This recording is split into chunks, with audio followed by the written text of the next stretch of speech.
હું ડોક્ટર ધવલ સાવલિયા આ YouTube platform ઉપર સાધ્યમ ડિજિટલ એકેડમી વતી દરેક વિદ્યાર્થીનું હાર્દિક સ્વાગત કરું છું. જે પણ વિદ્યાર્થી તૈયારી કરતા હોય, એ ડેપ્યુટી કલેક્ટર ડીવાયએસપીની તૈયારી કરતા હોય અથવા તો કોન્સ્ટેબલ તલાટીની તૈયારી કરતા હોય, ટોપ ટુ હાયર કોઈ પણ એક્ઝામની તૈયારી કરતા હો તો તમે અમારા પર વિશ્વાસ મૂકી શકો છો. એનું એક નજરાણું અમે આજે રજૂ કરવા જઈ રહ્યા છીએ. અમે કેવું કન્ટેન્ટ આપવાના છીએ એ તમે સ્પષ્ટ રીતે જોઈ શકો એવું આયોજન અમે કર્યું છે. અને અહીંયા હું એટલું તમને કહી શકું કે સાધ્યમ ડિજિટલ એકેડમીની તમારે જે પણ ઓળખાણ કરવી હોય, અમે ખાલી એટલું કહીએ છીએ, સાધ્યમ ડિજિટલ એકેડમી એટલે શું? શિક્ષણની રજૂઆત કરતી સ્પષ્ટ, સચોટ અને ધારદાર શૈલી એટલે કે સાધ્યમ ડિજિટલ એકેડમી. તો તમારે જો આ વસ્તુનો અહેસાસ કરવો હોય તો અમે દરેક વિષયનો તબક્કાવાર તમારી સામે રજૂઆત કરવાના છીએ. તો આજની રજૂઆત આ છે. હેલો સ્ટુડન્ટ્સ, સાધ્યમ ડિજિટલ એકેડમીના પ્લેટફોર્મ પર તમારું હાર્દિક સ્વાગત છે. હું ઋત્વી સોની લઈને આવી છું તમારા માટે ઇંગ્લિશ ગ્રામર એન્ડ ડિસ્ક્રિપ્ટિવ, જેની અંદર આપણે તૈયારી સ્ટાર્ટ કરવાના છે એકદમ બેઝિક લેવલથી. બેઝિક લેવલ એટલે કે શું? આપણે જે કહેવાય ને પાયો બને આપણો. જ્યારે પાયો બહુ મજબૂત હોય ને કોઈ પણ ઇમારતનો, તો ઇમારત ઓટોમેટિક છે ને હંમેશા લાઈફમાં શું કરે? સસ્ટેન કરે, બહુ જ મજબૂતથી રહે. પણ એ ક્યારે રહી શકે? કે જ્યારે એના જે પિલ્લર હોય, એનો જે પાયો હોય ને એ બહુ મજબૂત હોય. તો યસ સ્ટુડન્ટ્સ, બેઝિક લેવલથી તૈયારી કરતાં કરતાં આપણે જઈશું એડવાન્સ લેવલ સુધી. પણ આ બધી તૈયારીની અંદર આપણી જર્ની રહેશે, એની અંદર શું રહેશે? તો ભાઈ એની અંદર આપણા રહેશે એક્ઝામ્પલ્સ, એની સાથે સાથે કરીશું આપણે પ્રેક્ટિસની સાથે સાથે રહેશે તમારા માટે મોક ટેસ્ટ, જેથી કરીને તમને તમારું પરફોર્મન્સ, તમારું જે લેવલ છે, તમે જેટલી પણ વસ્તુ સમજ્યા એ તમને ચકાસવામાં બહુ ઇઝી પડશે. કે ભાઈ હા, મેમે અમને એક નાઉનનો ટોપિક ભણાયો, પણ એ નાઉનનો ટોપિક 4 પાર્ટમાં ભણાયો. તો હવે જ્યારે પહેલો પાર્ટ અમે જોઈ ચૂક્યા છે તો અમને ખબર પડવી જોઈએ ને કે અમારું પરફોર્મન્સનું લેવલ શું છે. યસ સ્ટુડન્ટ્સ, તો દર એક વસ્તુ સમજવાની સાથે સાથે તમે એના ઉદાહરણ સમજશો.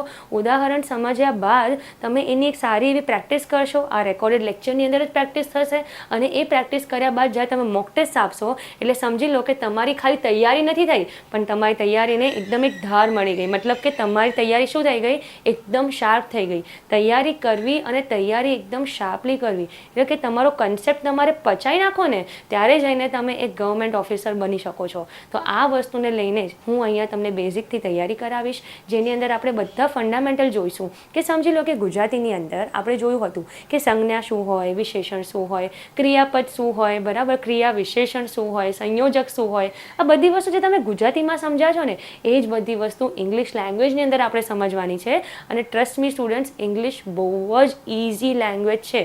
ઇઝીમાં ઇઝી તમારો સબ્જેક્ટ છે, જેની અંદર તમે એક ટાઈમ પર એવું કહેશો કે મેમ ખરેખર ઇંગ્લિશ એક એવું અમે ભણી ગયા ને કે આ અમારા માટે બોનસ બની ગયું, અને આના કરીને આપણે મેરિટ લિસ્ટમાં આપણે નામ લાવી દીધું. કે જે તમારો એક ડર છે કે મેમ ઇંગ્લિશ નહોતું આવડતું ને, એના લીધે અમે લોકો પાછળ પડી ગયા. તો આ ડર હટાવવા માટે હું તમારી સાથે છું. સાથે મળીને તૈયારી કરીશું. જે પણ ડાઉટ્સ હશે તમારા સોલ્વ થશે.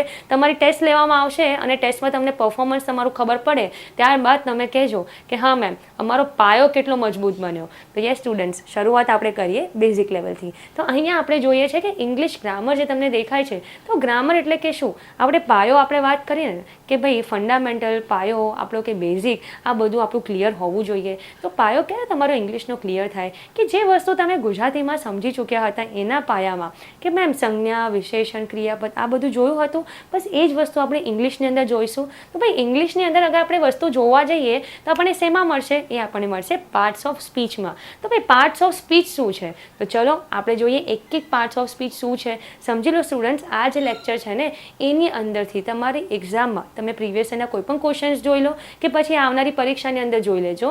તમારા કોઈ પણ 2 કે 3 પ્રશ્નો તો તમારા પૂછાશે ને પૂછાશે જ. પણ આપણે અહીંયા એ નથી વિચારવાનું કે પૂછાશે કે નહીં. આપણે ખાલી અહીંયા એટલા માટે બેઠા છે કે ભાઈ અમારું પહેલાં છે ને પાયો મજબૂત થઈ જાય, પાયો બની જાય, અને બન્યા બાદ અમારું શું થઈ જાય? મજબૂત બની જાય. તો ચલો આપણે જોઈએ કે પાર્ટ્સ ઓફ સ્પીચ એક્ઝેક્ટલી શું કહેવા માંગે છે. જ્યારે પણ આપણે પાર્ટ્સ ઓફ સ્પીચની વાત કરીએ તો આપણે શરૂઆત કરીએ છીએ એક નામથી. એટલે નામ એટલે આપણે એને શું કહીએ? તો ભાઈ નામ એટલે આપણે એને કહીએ છીએ નાઉન.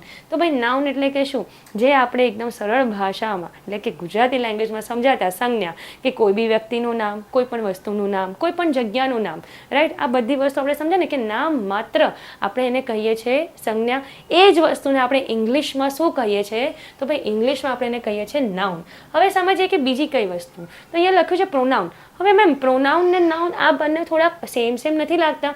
ના, આ સેમ નથી. શા માટે આ સેમ નથી? કારણ કે જ્યારે પણ આપણે કોઈ વ્યક્તિની વાત કરતા હોઈએ, દાખલા તરીકે સમજી લો કે તમે ઘરે આવ્યા કે તમે તમારા કોઈક મિત્રને મળીને આવ્યા અને એ મિત્રને તમારા માટે આમ બહુ સારા તમને કોમ્પ્લિમેન્ટ આપ્યા, એને તમારા માટે બહુ બધી સારી વાતો કરી, તો તમે તમારા મોમ, તમારા ડેડ, કોઈને તો તમે કહેશો ને કે માતા પિતાને કંઈક તો વસ્તુ શેર કરશો. ત્યારે તમે શું કરશો? દાખલા તરીકે લઈ લો કે એ વ્યક્તિનું નામ હતું રામ, રાઈટ? તો તમે શું કહેશો કે મમ્મી આજે હું રામને મળ્યો હતો, રાઈટ? તો રામને મળ્યો હતો, બસ. પછી તમે આગળ એના વિશે જ્યારે વાત કરો તો વારે શું તમે રામ વર્ડ યુઝ કરશો?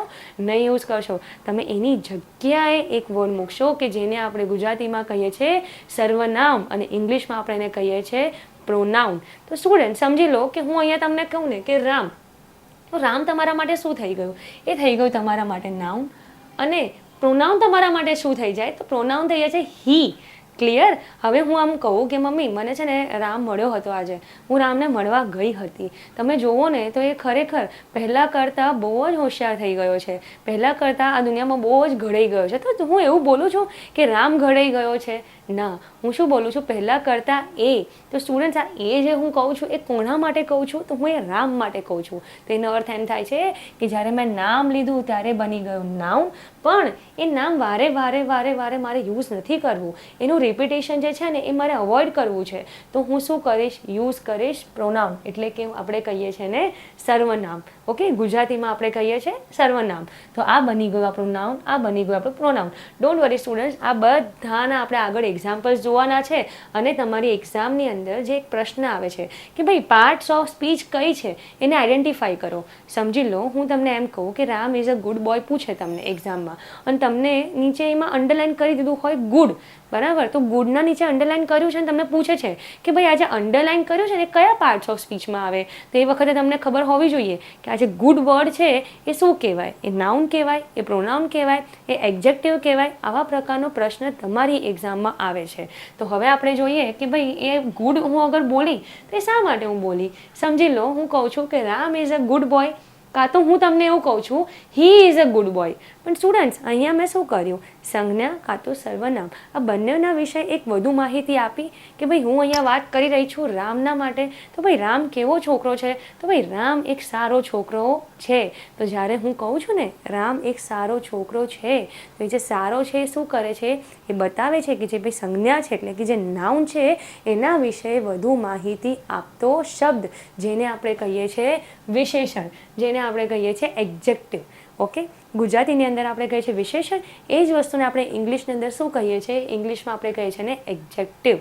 ચલો તો આપણે પહેલાંથી આપણે એકવાર જોઈએ ફરીથી કે ભાઈ આપણે જ્યારે નામની વાત કરી તો એને આપણે શું કીધું? તો ભાઈ આપણે નાઉન કીધું. પણ જ્યારે આપણે એ જ નામને આપણે શું કર્યું? ભાઈ રિપ્લેસ કર્યું. રિપ્લેસ કર્યું શા માટે? કારણ કે વારે આપણે કોઈ પણ વ્યક્તિના વિશે વાત કરીએ તો એનું નામ લેતા નથી. આપણે એની જગ્યાએ શું યુઝ કરીએ છીએ? યુઝ કરીએ છીએ સર્વનામ. અને જ્યારે એ જ આપણે કહીએ કે સંજ્ઞા અને સર્વનામ એટલે કે નાઉન અને પ્રોનાઉન, આના વિશે વધુ માહિતી આપતો જે શબ્દ હોય એને આપણે શું કહીએ છીએ? તો ભાઈ આપણે એને કહીએ છીએ એડજેક્ટિવ, વિશેષણ. ગુજરાતીમાં કહીએ છીએ આપણે વિશેષણ.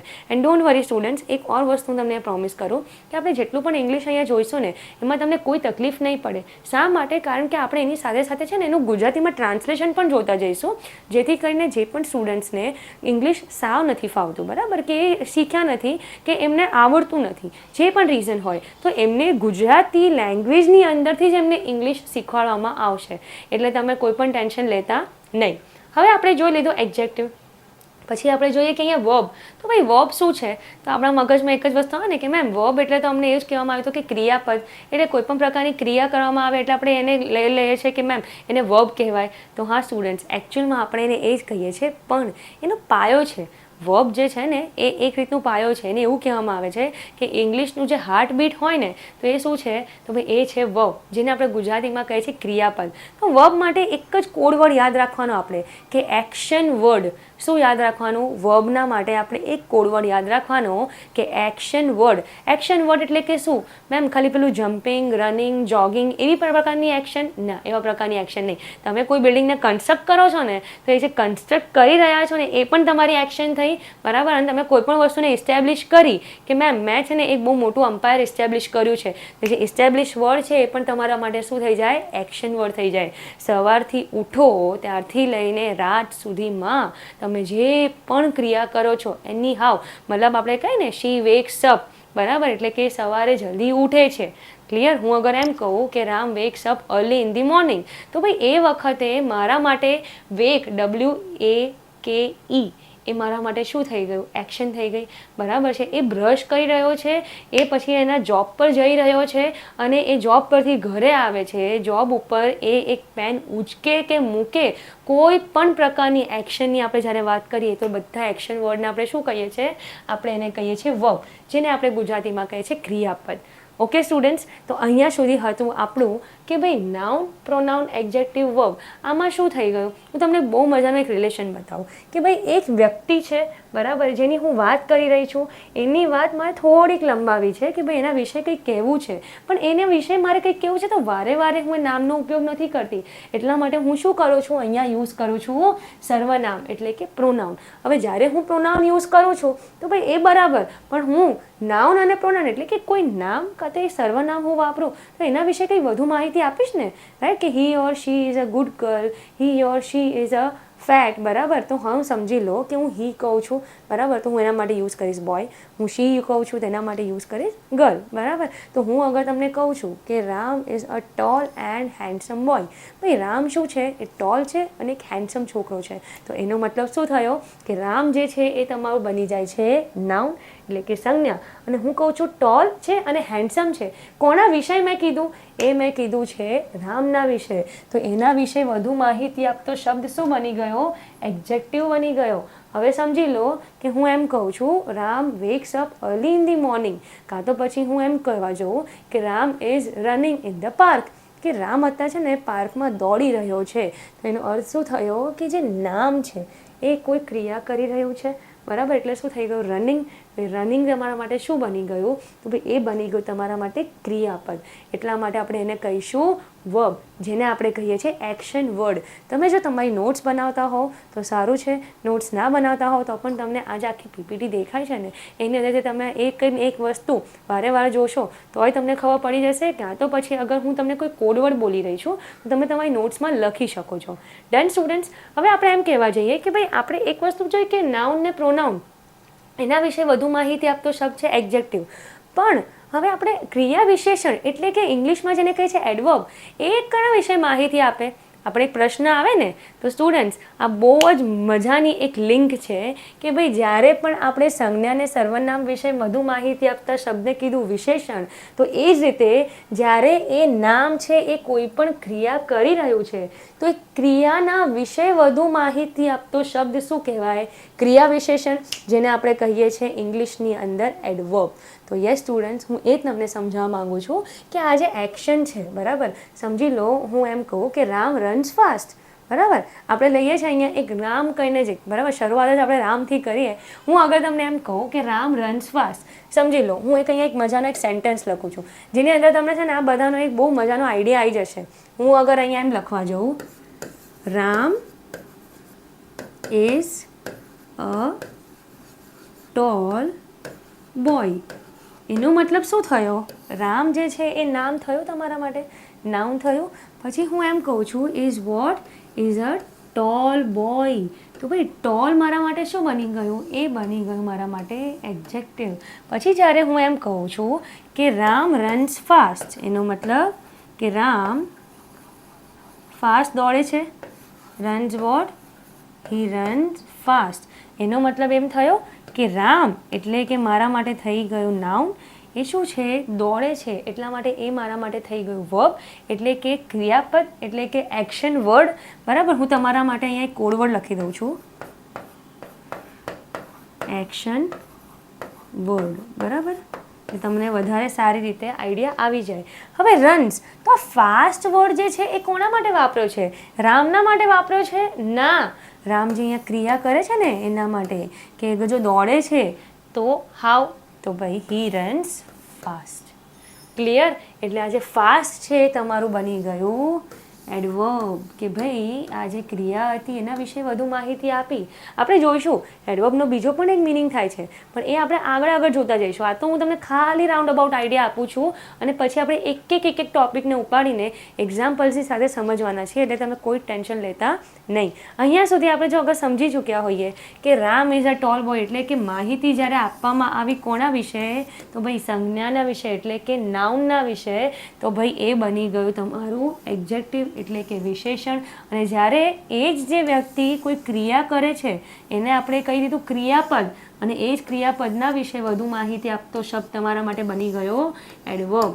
તો યસ સ્ટુડન્ટ્સ, અહીંયા સુધી હતો આપણો આ સુધીનો કન્સેપ્ટ. હવે આપણે જોઈએ છે કે આગળ આપણે કેવા પ્રકારના જોવાના છે પાર્ટ્સ ઓફ સ્પીચ, કે જેની અંદર તમને બહુ મજાનો આઈડિયા આવે. તો યસ સ્ટુડન્ટ્સ, હવે આપણે જોઈશું પ્રેપોઝિશન. હવે હું એના સામે છે ને તમારી સાથે એક ઓર ટર્મ ડિસ્કસ કરવા માંગીશ, કે જેને આપણે સાથે ને સાથે સમજીશું. જો હું અહીંયા લખું છું કે ભાઈ પ્રેપોઝિશન અને એની સાથે છે કન્જક્શન. હવે કન્જક્શન અને પ્રેપોઝિશન મેડમ અમને એટલું ખબર છે કે આ લોકો છે ને કનેક્ટ કરતા હોય છે સેન્ટેન્સને, પણ સેન્ટેન્સને કઈ રીતે કનેક્ટ કરે? કોઈ પૂરો સેન્ટેન્સ હોય એને કંઈક પૂરો કરે છે, કે પછી ભાઈ એને ઇનકમ્પ્લીટને તો કમ્પ્લીટ કરવા માંગે છે? શું હોય છે એ અમને આઈડિયા નથી. રાઈટ સ્ટુડન્ટ્સ, આ બહુ જ ઇમ્પોર્ટન્ટ કન્સેપ્ટ છે. સમજી લો કે હું એમ કહું કે કેટ ઇઝ સિટિંગ બેન્ચ, તો ભાઈ હું એમ કહું કે કેટ ઇઝ સિટિંગ બેન્ચ, ભાઈ એ બેન્ચ ઉપર બેઠી છે, બેન્ચની નીચે બેઠી છે, હા બેન્ચની બાજુમાં બેઠી છે? કશો તમને આમાં આઈડિયા મળ્યો?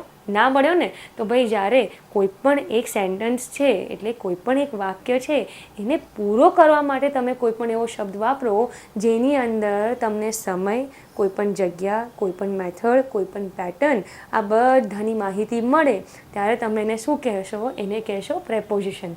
પણ જ્યારે સમજી લો કે બે વાક્ય છે એ એની જગ્યાએ બરાબર છે, બરાબર, એ એની જગ્યાએ બરાબર છે, એ ઇનકમ્પ્લીટ નથી, એ અધૂરા નથી, પણ એ બંને વાક્યને મારે અગર જોડવા હોય ત્યારે હું શું વાપરીશ? તો એને આપણે કહીએ છીએ કન્જક્શન. સમજી લો અગર તમે મને એમ કહેવા જાઓ છો કે મેમ અમે લાઇબ્રેરી ગયા હતા, ઓકે, અમે લાઇબ્રેરી ગયા હતા, ધ્યાનથી સાંભળજો. મેમ અમે લાઇબ્રેરી ગયા હતા એ એક વાક્ય બની ગયું, અને પછી તમે મને એમ કહો અમને બુક્સ ના મળી, ખબર પડી? અમને બુક્સ ના મળી. તો આ બંને વસ્તુ એની જગ્યાએ બરાબર છે.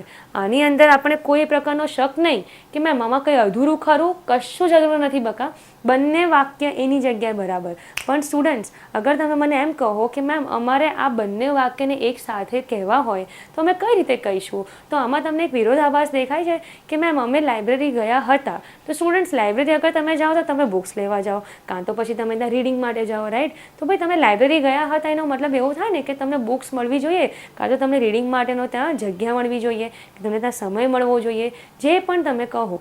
તો સ્ટુડન્ટ્સ, જ્યારે તમે લાઇબ્રેરી ગયા હતા તમને બુક્સ મળી નહીં, તો એમાં તમે આખું વાક્ય કેવી રીતે મને કહેશો? તમે એમ કહેશો ને મેમ અમે તો લાઇબ્રેરી ગયા હતા પણ અમને બુક્સ મળી નહીં. તો એના માટે મેં કયો શબ્દ વાપર્યો? પણ, જેને આપણે શું કહીએ છીએ? આપણે કહીએ છીએ ને બટ, બરાબર.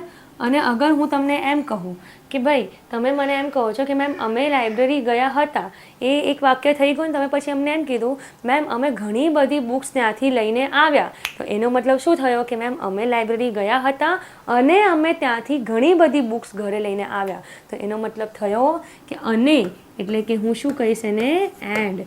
જેનો મતલબ એમ થાય છે સ્ટુડન્ટ્સ કે જ્યારે પણ બટ, એન્ડ, બીકોઝ જે બે વાક્યોને જોડતા શબ્દો છે એને આપણે શું કહીએ છીએ? એને આપણે કહીએ છીએ કન્જક્શન. એટલા માટે સ્ટુડન્ટ શું થાય છે કે કન્જક્શન અને પ્રેપોઝિશન આ બંનેને આપણે બેઝિકલી એવું કહેવાય છે કે આ બંને છે કનેક્ટર્સ, કે જે સેન્ટેન્સને કનેક્ટ કરે છે, કાં તો કોઈ સેન્ટેન્સ જે અધૂરા છે એને પૂરા પાડે છે. એટલે જ્યારે મેં કીધું ને કે કેટ ઇઝ સિટિંગ બેન્ચ, તો હું એમ કહું છું તમને કે ભાઈ કેટ ઇઝ સિટિંગ બેન્ચ. હવે તમને અહીંયા એક વસ્તુ ક્લિયર થાય ને કે મેમ આમાં અમને કેવી રીતે ખબર પડે? સિટિંગ બેન્ચમાં શું ભાઈ? એ બેન્ચના ઉપર બેઠી છે, નીચે બેઠી છે, બરાબર, બેન્ચની બાજુમાં બેઠી છે, બેન્ચની પાછળ બેઠી છે, તમને કશું ખબર પડી ના પડી. તો ભાઈ જ્યારે હું અહીંયા લગાવું કે ભાઈ ઓન, બરાબર છે, ઓન ધી બેન્ચ, બેન્ચના ઉપર, કાં તો પછી હું એમ કહું બેન્ચની બાજુમાં, તો હું શું કહીશ બિસાઇડ, બરાબર, એની બાજુમાં. કાં તો પછી હું એમ કહેવા જાઉં કે બેન્ચની નીચે બેઠી છે, તો પછી હું એ વખતે કહી શકું ને કે અંડર ધી બેન્ચ. તો ભાઈ આ બધા શબ્દોએ શું કર્યું, એક આખો વાક્ય હતો કે જે વાક્યને એણે જે ઇનકમ્પ્લીટ હતો કે જેમાં આપણને ખબર જ નથી કે ભાઈ કેટ બેઠી છે ને તો ક્યાં, તો આપણને એટલું ખ્યાલ આવ્યો કે આ જગ્યા આપણને સૂચવે છે. તો આવા જેટલા પણ શબ્દો છે એને આપણે શું કહીએ છીએ, એને આપણે કહીએ છીએ પ્રેપોઝિશન. તો સ્ટુડન્ટ્સ, અગર તમારે આ એક્ઝામ્પલ લખવું હોય તમારી બુકમાં તમે લખી શકો છો. આગળ તો આપણે બહુ જ બધા એક્ઝામ્પલ્સ જોવાના છે. આ ખાલી હું તમને આઈડિયા આપું છું. આના બાદ આટલું બધું કર્યા બાદ આપણે આ એક એક ટોપિકને લઈશું અને એના એક્ઝામ્પલ સાથે સાથે બીજા પણ અગર અપવાદ કોઈ કેસ લાગે તો એ પણ હું તમને જાણ કરીશ. અને એક્ઝામ્પલ સોલ્વ કર્યા બાદ લાસ્ટમાં એક બહુ જ મોટી એક્સરસાઇઝ હશે કે જેની અંદર તમને આખું રિવિઝન મળી જશે. સો તમારે આમાં કોઈ ચિંતા કરવાની જરૂર નથી. હવે આપણે એક બહુ મજાની વસ્તુ જોઈએ, ઇન્ટરજેક્શન. તો મેમ ઇન્ટરજેક્શન એટલે શું? અમે લોકો તો ઇન્ટરજેક્શન એટલું સમજ્યા કે આપણા એક્સક્લેમેશન માર્ક આવે એ. યસ સ્ટુડન્ટ્સ, જ્યારે પણ એક્સક્લેમેશન માર્ક આવે એટલે કે સમજી લો કે આપણે કોઈ દિવસ ઇન્ડિયા ક્રિકેટ મેચ જીતે કાં તો એ હારે. સમજી લો કે આપણા ઘરમાં કોઈ પણ એક બાળક એવું રહે છે કે ભાઈ એનો રિઝલ્ટ બહુ સારું આવ્યો, બરાબર, બહુ પોઝિટિવ રિઝલ્ટ આવ્યું, કાં તો પછી કોઈ સ્ટુડન્ટનું એવું આવ્યું કે એનું નેગેટિવ રિઝલ્ટ હતું. તો બધી વસ્તુ સાંભળ્યા બાદ કાં તો પછી કોઈ પણ આપણે નજારો જોઈ રહ્યા છે, બરાબર, એ સીન બહુ બ્યુટિફુલ છે, તો આ બધી વસ્તુ જ્યારે આપણે સાંભળી, જોઈ, કરી, કીધી તો ત્યારે આપણા મોંમાંથી એક સડન ઇમોશન નીકળે, એક સડન ફિલિંગ નીકળશે અને આપણે એને શું કહીશું એ વખતે ઇન્ટરજેક્શન. જેનો મતલબ શું થાય છે કે હું એમ કહું wow what a beautiful house, તો એનો મતલબ શું થયો, અરે વાહ કેટલું સુંદર ઘર છે, રાઈટ. પછી હું અગર તમને એમ કહું કે અલાસ, તો અલાસ વર્ડ ક્યારે યુઝ થાય કે ભાઈ કોઈની ડેથ થઈ ગઈ કે તમને કોઈ પણ દુઃખ ભર્યું કોઈ પણ એવી ન્યૂઝ મળી, રાઈટ. એટલે જ્યારે પણ કોઈ સુંદર સિનારીઓ જોઈ રહ્યા છો ત્યારે તમે વાવ કહેશો. પણ જ્યારે તમે કહો છો કે યસ, મતલબ કે સમજી લો કે ઇન્ડિયા મેચ જીતે તો આપણે એ વખતે શું કહીએ, આપણે હુર્રા વર્ડ યુઝ કરીએ ને, રાઈટ. આપણે શું કહીએ, આપણે બે રીતે કહીશું. એક કહીશું આપણે હુર્રા, કાં તો પછી આપણે કહીશું હુર્રે, રાઈટ. આ રીતે યુઝ કરીશું. પછી મને બહુ સરસ બ્યુટિફુલ સીન જોઈએ તો હું વાવ કહીશ, રાઈટ. પછી અગર સમજી લો કે મને દુઃખ ભર્યું કંઈક વસ્તુ સાંભળી તો અલાસ, બરાબર, કોઈ એક્સપાયર થયું આપણને સાંભળવા મળે તો ઇંગ્લિશ અંદર તમે શું કહો, અલાસ હી ડાઈડ, રાઈટ. આપણે એવી રીતે યુઝ કરીએ તો દુઃખ માટે યુઝ કરીએ તો બધામાં આપણે એક વસ્તુ શું જોઈ કે આપણું સડન એકદમથી જ આપણું જે ઇમોશન આપણે એક્સપ્રેસ કરીએ, આપણે આપણી ફિલિંગ એક્સપ્રેસ કરીએ એને આપણે શું કહીએ છીએ, એને આપણે કહીએ છીએ ઇન્ટરજેક્શન. એટલા માટે સ્ટુડન્ટ્સ આ પણ એક બહુ જ ઇમ્પોર્ટન્ટ પ્રકારનું પાર્ટ ઓફ સ્પીચ છે કે જે તમારી એક્ઝામમાં પૂછાવાની શક્યતા છે. તો ચલો સ્ટુડન્ટ્સ, આપણે અહીંયા રાઉન્ડ અબાઉટ ખાલી આઈડિયા લઈ લીધો. હવે દરેકને ઉપાડીને હું તમને એનો આઈડિયા આપું અને ત્યારબાદ જ્યારે આપણા ટોપિક બધા સ્ટાર્ટ થશે ને ત્યારે એક એક ટોપિકનો એકદમ ડેપ્થમાં તમને આઈડિયા મળશે જેની અંદર બહુ જ બધા એક્ઝામ્પલ્સ હશે અને એ એક્ઝામ્પલ્સ સાથે સાથે આપણે MCQ પ્રેક્ટિસ પણ થોડી બહુ કરતા રહીશું જેથી કરીને તમને એટલો આઈડિયા આવે કે ભાઈ ખાલી સોલ્વ જ તમને કરતા આવડે છે કે ભાઈ એની સાથે સાથે તમને એ વસ્તુ સમજ પણ પડે છે. તો સ્ટુડન્ટ્સ, જ્યારે આપણે એવું કહીએ કે સંજ્ઞા, મેં તમને પહેલાં બહુ એક બેઝિક આઈડિયા આપી દીધો, રાઈટ, કે સંજ્ઞા એટલે કે શું આપણે એને કહીએ છીએ નામ. પણ સ્ટુડન્ટ્સ, નામ એટલે કે માત્ર ખાલી નામ હોય તો જ નહીં. ફોર એક્ઝામ્પલ સમજી લો કે અહીંયા લખ્યું છે, મેં તમને કીધું ને કે કોઈ પણ વ્યક્તિનું, વસ્તુનું, પ્રાણીનું, જગ્યાનું કોઈ પણ નામ એટલે કે તમે એને સંજ્ઞા કહી શકો. તો એનો અર્થ શું થયો સ્ટુડન્ટ્સ કે જ્યારે હું કોઈ વ્યક્તિની વાત કરું છું, સમજી લો કે અહીંયા પિનલ છે, બરાબર, તો પિનલની સાથે હું એવું ના લખી શકું ગર્લ, લખી શકાય ને, તો એ વખતે તમારા માટે ગર્લ પણ શું બની જાય, તો એ બની જાય છે તમારા માટે નાઉન. પણ જ્યારે હું એનું નામ પણ આપું છું તો ત્યારે એ પણ તમારા માટે બની જાય છે સંજ્ઞા એટલે કે નાઉન. જેનો અર્થ શું થાય છે કે આ તમારા માટે બની ગયું છે એક જાતિવાચક અને આ તમારા માટે બની ગયું છે એક વ્યક્તિવાચક. જાતિવાચક એટલે કે સમજો કે હું તમને એમ કહું બોયઝ ગર્લ્સ, બરાબર, બોયઝ ગર્લ્સ હું બોલું છું પણ હું એની અંદર કોઈ નામ નથી આપતી તમને, ક્લિયર. હું તમને એમ કહું એક્ટર્સ, જો અહીંયા હું એવું લખી દઉં એક્ટર્સ, તો એનો મતલબ શું થયો, એક્ટર્સનો અર્થ એવો થાય ને કે એક્ટર્સમાં તો ઘણા બધા એક્ટર્સ આવે. હું તમને એમ કહી દઉં કે ભાઈ મૂવીઝ, તો મૂવીઝમાં તો કેટલી બધી આવે. ચલો સમજી લો આપણે અહીંયા લઈ લઈએ RRR, એક સરસ મજાની મૂવી છે, રાઈટ. તો એ વખતે આ તમારા માટે બની જાય છે જાતિવાચક.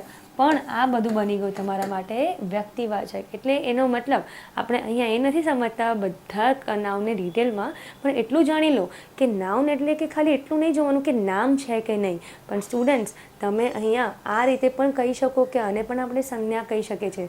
ભલે આપણને પૂરેપૂરું નામ નથી ખબર, પણ તો પણ એને કહેવાય છે શું? સંજ્ઞા. જેનો મતલબ એમ થાય છે કે કોઈ પણ પ્રાણીનું નામ, જગ્યાનું નામ, વસ્તુનું નામ, કોઈ પણ પ્રકારનો કન્સેપ્ટ હોય કાં તો પછી કોઈ પણ વ્યક્તિનું નામ જ્યારે તમે લો છો, આપણી આજુબાજુ જોઈએ છીએ એ વ્યક્તિ કે વસ્તુ, એ તમામને આપણે શું કહીએ? આપણે એને કહીએ છીએ સંજ્ઞા, જેને ઇંગ્લિશમાં આપણે કહીએ છીએ નાઉન. તો સમજી લો અહીંયા ડોગ લખ્યું છે, તો હવે ડોગ એટલે કે શું થઈ ગયું? ડોગ તો એક પ્રાણીનું નામ થયું ને, એટલા માટે ડોગ બની ગયું તમારા માટે નાઉન, રાઈટ? સંજ્ઞા. પછી આ તમારા માટે થઈ ગયું પિનલ, એટલે કે વ્યક્તિનું નામ થઈ ગયું, એટલા માટે એને પણ આપણે શું કહીશું? એને પણ આપણે કહીશું નાઉન. અને એમ કરતાં કરતાં જ આપણે અગર આગળ જોવા જઈએ તો આપણે કોઈ પણ વસ્તુનું એવી રીતે નામ લઈએ, સ્મારકનું નામ લઈએ, મોન્યુમેન્ટનું નામ લો, તાજમહેલ, તો તાજમહેલ પણ આવે ને નાઉનમાં, ઓબ્વિયસલી એ પણ એક મોન્યુમેન્ટનું નામ છે. હું અગર કહી દઉં આગ્રા, તો આગ્રા પણ આવી શકે, કારણ કે આગ્રા પણ એક જગ્યાનું નામ છે. તો એમ જ જોવા જઈએ તો આપણે અગર કહીએ હાઉસ, તો હાઉસનો મતલબ શું? એ કંઈ રહેવાની જગ્યા છે ને, રાઈટ? હાઉસ કહો, હોમ કહો. તો ભાઈ જ્યારે આપણે કહીએ છીએ હાઉસ, તો એ પણ તમારા માટે બની જાય છે નાઉન. અને જ્યારે હું તમને એમ કહું કે હાઉસ પેન્સિલ ભરૂચ, તો ભાઈ પેન્સિલ એની સાથે શું થઈ ગયું? એ બની ગયું તમારું ઓબ્જેક્ટ, કોઈ પણ વસ્તુ. અને જ્યારે કહું છું ભરૂચ, તો ભરૂચ તમારા માટે શું બની જશે? ભાઈ ભરૂચ તમારા માટે બની જશે કોઈ પણ એક જગ્યાનું નામ. એટલે એનો મતલબ એમ થાય છે સ્ટુડન્ટ્સ, એ વસ્તુને મિસઅન્ડરસ્ટેન્ડ ના કરતા, એને ધ્યાનથી સમજો. અગર હું કહું છું ભરૂચ અને હું અહીંયા લખું છું સિટી, તો આ સિટી તમારા માટે શું બની ગયું? તો સિટી તમારા માટે બની ગયું નાઉન. હા, પણ જ્યારે હું કહું છું એની અંદર પણ ભરૂચ, તો આ પણ તમારા માટે બની ગયું નાઉન, એટલે કે સંજ્ઞા. ક્લિયર? હવે હું અહીંયા આગળ તમને એમ કહું કે ડોગની જગ્યાએ એનિમલ લખ્યું, પિનલની જગ્યાએ ગર્લ લખ્યું, ભરૂચની જગ્યાએ સિટી લખ્યું, બરાબર? તો બધા નાઉન કહેવાશે? યસ, એ પણ શું કહેવાશે? નાઉન કહેવાશે, એટલે કે સંજ્ઞા કહેવાશે. હવે તમે સમજો છો ને કે તમે એકદમ પાયાથી કોઈ વસ્તુને સમજી રહ્યા છો, તો તમારા માટે આ ક્લિયર રહેશે ને કે મેં આ બધા પિક્ચર મૂક્યા છે, શા માટે મૂક્યા છે? કે જ્યારે લાસ્ટ મોમેન્ટ પર તમારે આ બધી પીપીટી જોવી હોય કે તમારે આ બધી વસ્તુને ગો થ્રુ કરવું હોય, તો તમારા માટે બહુ ઇઝી છે. તમારે માત્ર છે ને અને આમ આમ આમ ફેરવતા જવાનું, તમને ક્લિયર ખબર પડશે, હા ભાઈ નામ આવી ગયું, અહીંયા એટલું દેખાય છે કે આ ભાઈ કોઈ શહેર છે, આ કોઈ વસ્તુ છે, આ કોઈ પ્રાણી છે. આ બધું વાંચવાની જરૂર પડશે નહીં. હવે આપણે વધીએ આગળ કે ભાઈ આની અંદર માત્ર નામ એટલે આટલા જ નામ ના. મેં તમને જેમ પ્રોમિસ કર્યું હતું કે આપણે એક્ઝામ્પલ્સ ઘણા બીજા બધા જોવાના છે, તો આપણે એક શરૂઆત કરીએ. આપણે એક માણસની વાત કરીએ કે ભાઈ પીપલ, એ લોકોની અંદર આપણે કયા કયા નામ લઈ શકીએ? તો ભાઈ મેં તમને પહેલાં જેમ કીધું ને કે બોય અગર હું કહું છું તો બોય પણ તમારા માટે સંજ્ઞા છે. અને હું જ્યારે કહું છું આલોક, તો આલોક પણ તમારા માટે શું બની ગયું? એ પણ સંજ્ઞા બની ગયું. અને હું જ્યારે એમ કહું કે આલોક કેવો છોકરો છે કે જે ડાન્સર છે, તો સ્ટુડન્ટ્સ અહીંયા હું જ્યારે કહું ડાન્સર, તો ડાન્સર પણ તમારા માટે શું બની જાય છે? એ બી બની જાય છે તમારા માટે સંજ્ઞા, એટલે કે નાઉન. હવે એક વધારે ક્લેરિટી સાથે સમજાવો કે જ્યારે એનિમલ્સની મેં વાત કરી, મેં કીધું કે હા ભાઈ આ બધા પણ આપણે શું કહીએ છીએ? આપણે એને પણ કહીએ છીએ સંજ્ઞા. તો જ્યારે હું કહું છું કાવ, કેટ, એલિફન્ટ, ડોગ, કોઈ પણ પ્રાણી, તો એને પણ આપણે કહીશું નાઉન, કારણ કે નામ છે, એક પ્રાણીનું નામ છે. જ્યારે હું તમને એમ કહું કે જગ્યા, તો જગ્યામાં હું લઉં છું અમદાવાદ, હું અમદાવાદ લઉં છું, પણ હું કહું છું આગ્રા. અને સમજી લો કે હું આગ્રા પણ ના કહું, હું તમને કહું અડાજણ. અડાજણ શું છે કે ભાઈ એક સુરતની અંદર એક એરિયાનું નામ છે અડાજણ. તો ભાઈ એ જ્યારે હું એરિયાનું નામ કહું, કોઈ પણ સ્ટ્રીટનું નામ કહું, કોઈ પણ ડિસ્ટ્રિક્ટનું નામ કહું, કોઈ પણ તાલુકાની વાત કરું, તો એ પણ શેની અંદર આવી જાય છે? એ પણ આવી જાય છે નાઉનની અંદર, જેને આપણે કહીએ છીએ સંજ્ઞા. હવે આમ તમે જોવા જાઓ તો જ્યારે મેં વ્યક્તિની વાત કરી, બરાબર, આલો એ એક છોકરો છે અને એ કોણ છે? એ ભાઈ એક ડાન્સર છે. ત્રણે ત્રણ તમારા સંજ્ઞામાં આવ્યું, રાઈટ? એ જ રીતે જ્યારે તમે જોવો છો જગ્યાની વાત, તો જ્યારે અમદાવાદની વાત કરો અને તમે અમદાવાદ કહો, નવરંગપુરા કહો, ગુજરાત કહો, ઇન્ડિયા કહો, આ બધા તમારા શેમાં આવી જાય છે? આ બધા તમારા આવી જાય છે નાઉનમાં. સમજી લેજો, ઇન્ડિયા એક કન્ટ્રી છે, ઇન્ડિયાની અંદર ઘણા બધા રાજ્ય છે. આપણે લઈએ છીએ ગુજરાત, તો ઇન્ડિયા એ પણ તમારા માટે સંજ્ઞા. જ્યારે હું કહું છું રાજ્ય એટલે કે ગુજરાત, એ પણ તમારા માટે શું થઈ ગયું? સંજ્ઞા થઈ ગયું. હું અગર કહું છું અહેમદાબાદ તો એ પણ તમારા માટે સંજ્ઞા થઈ ગયું. અને અહેમદાબાદમાં હું કહું છું નવરંગપુરા, શિવરંજની, મણિનગર, બાપુનગર, તો આ બધા જ તમારા માટે શું બની જાય છે? એ બની જાય છે તમારા માટે સંજ્ઞા. તો સ્ટુડન્ટ્સ, અહીંયા સુધી આટલી વસ્તુ એકદમ માઇન્ડમાં ક્લિયર કરી દેજો. જેટલા પણ એક્ઝામ્પલ્સ મેં કીધા, અગર તમે લખવા ઈચ્છો તો તમારી નોટ્સમાં લખી શકો છો. નાઉ નેક્સ્ટ, જ્યારે હું કહું છું કોઈ પણ વસ્તુ, તો વસ્તુમાં બહુ બધી વસ્તુ આવી જાય ને. પેન આવે, નોટબુક આવે, ગ્લાસ આવે, કોઈ પણ ટોય આવી જાય, બરાબર. ટોય લો, પેન લો, પેન્સિલ લો, નોટબુક લો, બરાબર છે, કાર્ડબોર્ડ લો, ચાર્ટ લો, ઠીક છે. તમે અગર કોઈ પણ કલર્સ લેવા માંગો છો, ઠીક છે, ક્રેયોન કલર્સ લઈ લો, કોઈ પણ વસ્તુ XYZ, તમે ચમચી પણ લો કે થાળી પણ લો ને તો એનું પણ નામ હોય, રાઈટ? ક્લિયર? હું કહું છું ડિશિસ, ઠીક છે, ડિશ, તો ડિશ પણ શું થઈ ગયું? એ પણ વસ્તુનું નામ છે ને, તે બધું બની જાય છે તમારું સંજ્ઞા. એ જ રીતે હું તમને એમ જોવા જાઉં તો ભાઈ, the name of this boy is Alok and he is a very good dancer. જેમ મેં તમને પહેલાં જ કીધું કે the name of this boy, બરાબર. તો બોય એ વખતે તમારા માટે સંજ્ઞા છે. આલોક તમારા માટે શું થઈ ગયું? એ પણ સંજ્ઞા છે. અને એ કોણ છે? તો હી is a very good dancer. Clear students? સમજી લો કે આપણે અહીંયા ડાન્સરને ખાલી એમ જ કન્સિડર કરીએ કે મેમ ડાન્સર, આપણે ડાન્સરને કેમ લઈએ? તો ભાઈ ડાન્સરને તમે સંજ્ઞામાં જ લેશો ને. પણ હું જ્યારે તમને એમ કહું છું કે ડાન્સરની અંદર કયા કયા ડાન્સર્સ આવે, તો ભાઈ તમે કોઈ પણ ડાન્સરનું નામ લઈ લો, કોઈ પણ XYZ, તો ભાઈ એ કોઈ પણ ડાન્સરનું તમે XYZ જે નામ લેશો એ પણ તમારા આવી જશે નાઉનની અંદર. ઓબ્વિયસલી આવી જાય ને. કોઈ પણ તમે ડાન્સરની જ્યારે વાત કરો છો તો એ ડાન્સરનું તમે પર્ટિક્યુલર નામ લીધું છે. ક્લિયર? જ્યારે હું કહું છું અહીંયા ડાન્સર, તો આ ડાન્સર કોણ? તો ડાન્સર અહીંયા છે આલોક.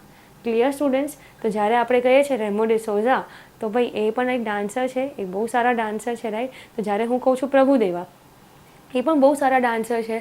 તો જ્યારે આપણે કહીએ છીએ કે એનું નામની સાથે, તો એ પણ સંજ્ઞા છે. અને જ્યારે હું કહું છું અહીંયા ડાન્સર, તો એ પણ તમારા માટે થઈ ગયું સંજ્ઞા. તો યસ સ્ટુડન્ટ્સ, આમ કરતાં આપણે હવે આગળ વધીએ કે જ્યારે પણ આપણે નામ તો જોયું, પણ નામની સાથે સાથે આપણે એક ઓર વસ્તુ પણ જોઈ કે જ્યારે નાઉનને આપણે વારે વારે, એટલે કે કોઈ નામને આપણે વારે વારે નથી લેવું, આપણે વારે વારે એને રિપીટ નથી કરવું, તો એની જગ્યાએ આપણે શું કરી શકીએ? એની જગ્યાએ આપણે શું વાપરી શકીએ? તો ભાઈ એની જગ્યાએ આપણે ઇઝીમાં ઇઝી વસ્તુ વાપરી શકીએ, જેને કહીએ છીએ આપણે સર્વનામ, જેને આપણે કહીએ છીએ પ્રોનાઉન. એટલે કે હું કોઈ છોકરીની વાત કરું છું, પિનલ, અને પિનલની વાત મારે વારે વાર નથી કરવી, એ વર્ડ મારે વારે વાર યુઝ નથી કરવો, રિપીટ નથી કરવું, તો હું શું યુઝ કરીશ? હું યુઝ કરીશ શી. તો ચલો આપણે જોઈએ, બહુ જ ઇન્ટરેસ્ટિંગ ટોપિક છે. જેમ આપણે સંજ્ઞા જોયું ને, બસ તો સંજ્ઞાની જગ્યાએ આપણે બીજું શું મૂકીએ, તો એની આપણે અહીંયા ચર્ચા કરવાની છે. હવે જ્યારે હું કહું છું in the place of noun we can use pronoun, સિમ્પલમાં સિમ્પલ છે. નાઉન એટલે કે કોઈ બી નામની જગ્યાએ આપણે સર્વનામ યુઝ કરી શકીએ, એટલે કે સંજ્ઞાની જગ્યાએ આપણે સર્વનામ યુઝ કરી શકીએ. તો ભાઈ કઈ રીતે યુઝ કરી શકીએ? સિમ્પલ, અહીંયા એક લોજિક આપ્યું છે કે જે મેં તમને હમણાં કીધું, often to avoid the need to repeat the same noun. એટલે કે ભાઈ વારે વારે નાઉનને રિપીટ ના કરવું પડે, એટલા માટે આપણે શું કરીએ છીએ? પ્રોનાઉનને યુઝ કરીએ છીએ અને આપણે એને રિપ્લેસ કરીએ છીએ. જેવી રીતે હું તમને એમ કહું, Pankti is my sister, she is a clever girl. તો ભાઈ આની અંદર મેં સૌથી પહેલાં તમને શું કીધું? પંક્તિ ઇઝ માય સિસ્ટર. તો ભાઈ પંક્તિ એમાં શું બની ગયું? તો પંક્તિ બની ગયું નાઉન, બરાબર. પહેલાં મેં વાત કરી કે પંક્તિ એ મારી સિસ્ટર છે, અને હવે હું એમ કહું છું કે she is a clever girl. તો પંક્તિના માટે અહીંયા આપણે શી યુઝ કર્યું છે, એવું બન્યું. તો પંક્તિ બની ગયું સંજ્ઞા, એટલે કે નાઉન. અને જ્યારે હું કહું છું શી, એ બની ગયું તમારું પ્રોનાઉન, એટલે કે આપણે એને કહીએ છીએ સર્વનામ. Clear students? તો આ બની જાય છે તમારા માટે નાઉન, અને આ બની જાય છે તમારા માટે પ્રોનાઉન. એ જ રીતે આપણે બહુ સરળતાથી એક બીજો એક્ઝામ્પલ જોઈએ કે ભાઈ Hiral had forgotten her belt in the room. તો ભાઈ એનો મતલબ શું થયો? હું જ્યારે અહીંયા કહું છું Hiral had forgotten her belt in the room, તો હિરલ એ વખતે મારા માટે નાઉન બની ગયું કે હા મેમ આ તો કોઈ વ્યક્તિનું નામ છે, એટલે કે કોઈ ફિમેલનું નામ છે, એટલે હિરલ મારા માટે બની ગયું અહીંયા નાઉન. પણ સ્ટુડન્ટ્સ, પછી અહીંયા હું હરને પ્રોનાઉન લઈશ કે પછી એડજેક્ટિવ લઈશ, એ તમારા માઇન્ડમાં એક પ્રશ્ન આવવો જોઈએ. હવે યસ સ્ટુડન્ટ્સ, હું તમને જ્યારે કહું છું ને કે એક ઇન્ટરેસ્ટિંગ ટોપિક છે, કે ઇન્ટરેસ્ટિંગ એટલે કે એકદમ મજબૂત ટોપિક છે, કે જેની અંદર આપણને અમુક વસ્તુ થોડીક ડિફરન્સ ક્રિએટ કરશે, તો એ કઈ રીતે કરશે તો એ આપણે હવે સમજીએ. ઓકે, ચલો. નાઉ હું કહું છું Hiral had forgotten her belt. સમજી લો આ બેલ્ટ શું છે? બેલ્ટ થઈ ગયું છે એક નાઉન. ક્લિયર? તો જ્યારે બેલ્ટ બની ગયું છે નાઉન, તો નાઉનની સાથે આપણે શું લઈએ? નાઉનની સાથે જ આપણે પ્રોનાઉન લઈ લઈએ? નહીં સ્ટુડન્ટ્સ. જ્યારે હું કહું છું ને કે હર બેલ્ટ, તો ભાઈ એનો બેલ્ટ, ત્યારે એ વખતે આ જે હર છે એ થઈ જાય છે તમારું એડજેક્ટિવ. ઓકે, એ વખતે આ હર જે છે એ પ્રોનાઉન નથી રહેતું. ઓકે, હું અગર તમને એમ પૂછું do you like my car, સમજો હું તમને એમ કહું છું do you like my car, એટલે આ શું બની ગયું કે શું તમને મારી કાર ગમે છે?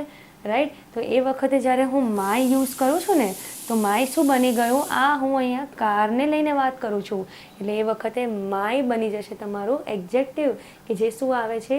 પ્રોનાઉનની સાથે આવે છે, નહીં જે આવે છે નાઉનની સાથે.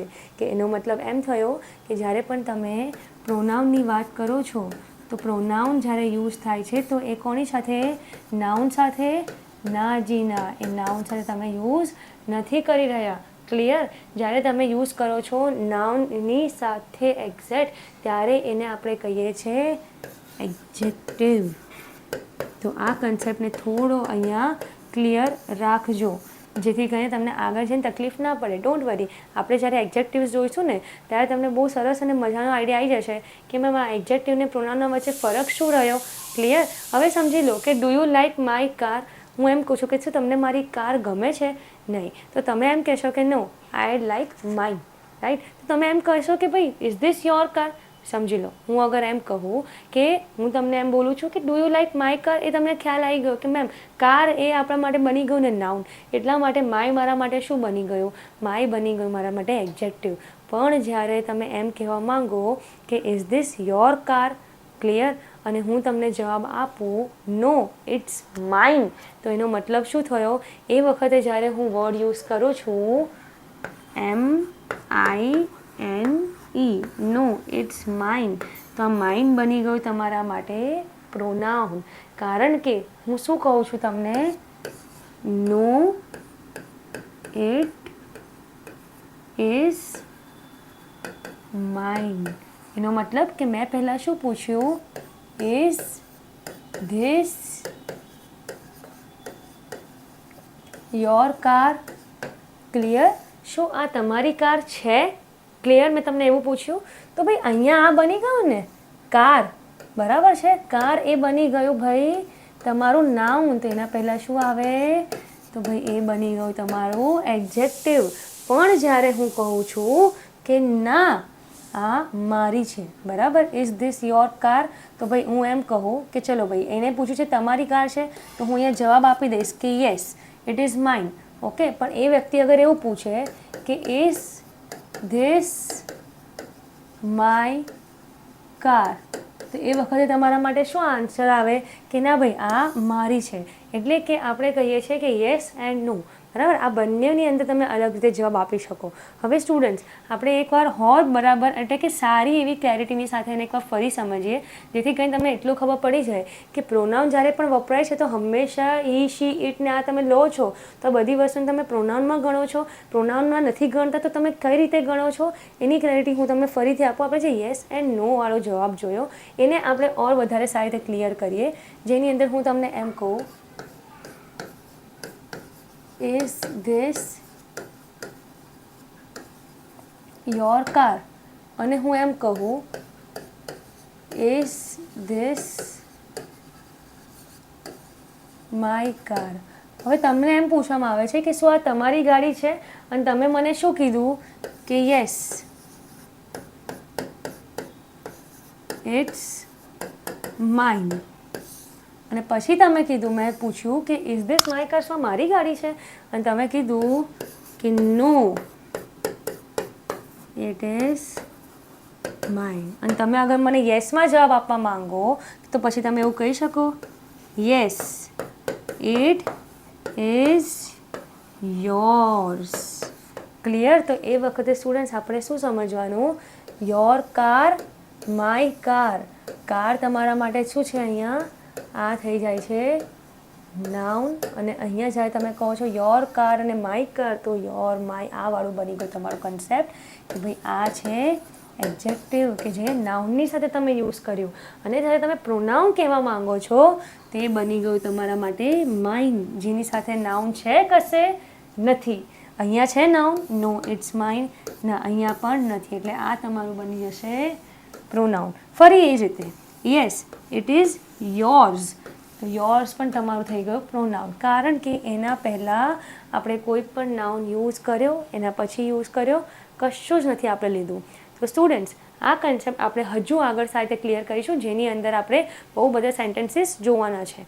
નાઉ next, she is the best basketball player in her team, એવું કહેવા માંગે છે, રાઈટ? તો જ્યારે એમ કીધું છે અહીંયા કે she is the best basketball player, તો એના માટે તમને એટલું ક્લિયર થયું ને કે જે શી યુઝ કર્યું છે તો શી કોના માટે વાપર્યું છે? શી કોઈ છોકરી માટે વાપર્યું છે, રાઈટ? તો જ્યારે એવું કહેવા માંગે છે કે શી, તો હું સમજી લઉં કે આ શી અહીંયા છે રિયા. શી કોણ છે અહીંયા? તો ભાઈ શી છે રિયા. તો રિયાના માટે વાપર્યું છે કે Riya is the best basketball player in her team. Clear? તો રિયા આપણા માટે વખતે બની જશે નાઉન. ડન. અને જ્યારે હું કહું છું શી, તો ભાઈ શી તમારા માટે શું બની ગયો? એ બની ગયો તમારા માટે પ્રોનાઉન, કે she is the what best basketball player in her team. હવે બીજી એક વસ્તુ, હું અગર તમને એવો અહીંયા સવાલ પૂછું, સમજી લો તમારા એક બેટર અન્ડરસ્ટેન્ડિંગ માટે, કે હું એમ કહું છું કે હર ટીમ, તો સ્ટુડન્ટ્સ એ વખતે હું તમને એમ કહું કે હર શું છે? સમજી લો કે આપણે હવે અહીંયા MCQ પ્રેક્ટિસ કરીએ છીએ, રાઈટ? હું અહીંયા લખી દઉં છું કે તમારી એક્ઝામમાં અગર આ રીતે પૂછાય કે ભાઈ આ જે થર્ડ નંબરનો જે સેન્ટેન્સ છે એને અંદર તમારું ટીક કરી દીધું છે શી, બરાબર?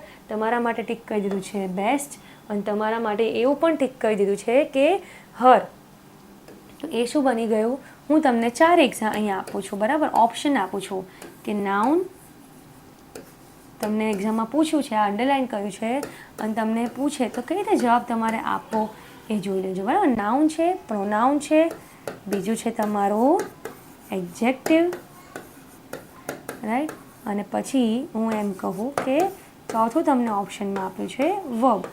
તો આપણે એકદમ ઇઝીલી સોલ્વ કરીએ. શી જ્યારે કીધું છે તો ભાઈ શી આપણે કોઈ છોકરીના માટે, કોઈ ફિમેલ જેન્ડરના માટે કીધું છે, નામની જગ્યા પર રિપ્લેસ કર્યું છે, એટલે શી તમારા માટે બની જાય ક્લિયર કટ પ્રોનાઉન. પછી અગર તમને એમ હોય કે એ બેસ્ટ, તો ભાઈ એક વસ્તુ કહેજો કે જ્યારે મેં શરૂઆતમાં વાત કરી કે સંજ્ઞા અને સર્વનામ એના વિશે વધુ માહિતી આપતું, તો ભાઈ શી અહીંયા શું બની જાય છે? તો શી પ્રોનાઉન છે. પ્રોનાઉનના વિશે કીધું ને કે એ શું છે? બેસ્ટ બાસ્કેટબોલ પ્લેયર છે. તો બેસ્ટ તમારા માટે એટલે કે વિશેષણ બની ગયું, આના વિશે વધુ માહિતી આપે છે, તો બેસ્ટ તમારા માટે થઈ જશે એડજેક્ટિવ. ડોન્ટ વરી સ્ટુડન્ટ્સ, આગળ પહેલાં ડેફિનેશન સાથે જોઈશું, પણ અહીંયા MCQ કઈ રીતે પૂછાય એનો આઈડિયા તમે લઈ લો. પ્લેયર ઇન હર ટીમ, તો સ્ટુડન્ટ્સ ટીમ જ્યારે આપણે કહીએ છીએ ને ટીમ, તો એ શું થઈ જાય છે ખબર? એ પણ તમારા માટે બની જાય છે નાઉન, એટલે કે સંજ્ઞા, જેને આપણે એની અંદર અગર ટીમને જોવા જઈએ તો આપણે સમૂહવાચકની વાત કરીએ ને, કલેક્ટિવ નાઉન, એ એક પ્રકાર આવે છે. તો ટીમ તમારા માટે બની ગયું અગર નાઉન, તો એના પહેલાં યુઝ કર્યું છે એટલે હર તમારા માટે શું થઈ ગયું? એ બની ગયું તમારા માટે એડજેક્ટિવ. ક્લિયર? કયા પ્રકારનું એડજેક્ટિવ તમને જોઈતું હોય તો એને કહેવાય છે પોઝેસિવ એડજેક્ટિવ, અને જ્યારે આપણે કહીએ છીએ પ્રોનાઉન એને કહીએ છીએ પોઝેસિવ પ્રોનાઉન. પણ હમણાં માટે ખાલી એટલું યાદ રાખો કે મેમ ટીમ હતું ને એટલે હર જે છે એ શું બની ગયું છે? અમારા માટે એડજેક્ટિવ બની ગયું છે. Clear students? તો આ થઈ ગયું આપણું અહીંયા સુધીનું.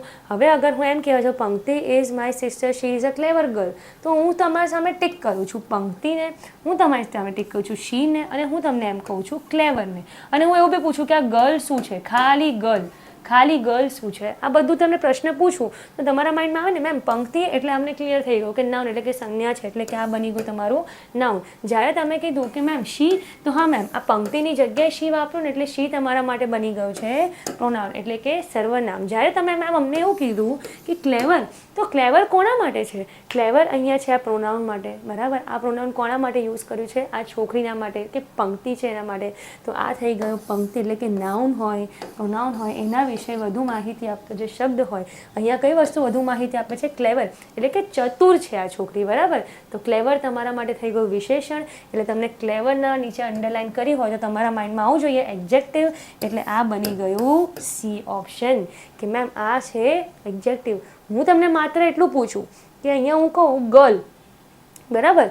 શી ઇઝ અ સિન્સિયર ગર્લ, સમજી લો હું આ સેન્ટેન્સ લખું છું, ચલો તમને વધારે સારી રીતે એમાં ખબર પડશે. She is a sincere girl. હવે તમારી સામે હું એમ કહું છું શી, સિન્સિયર અને ગર્લ.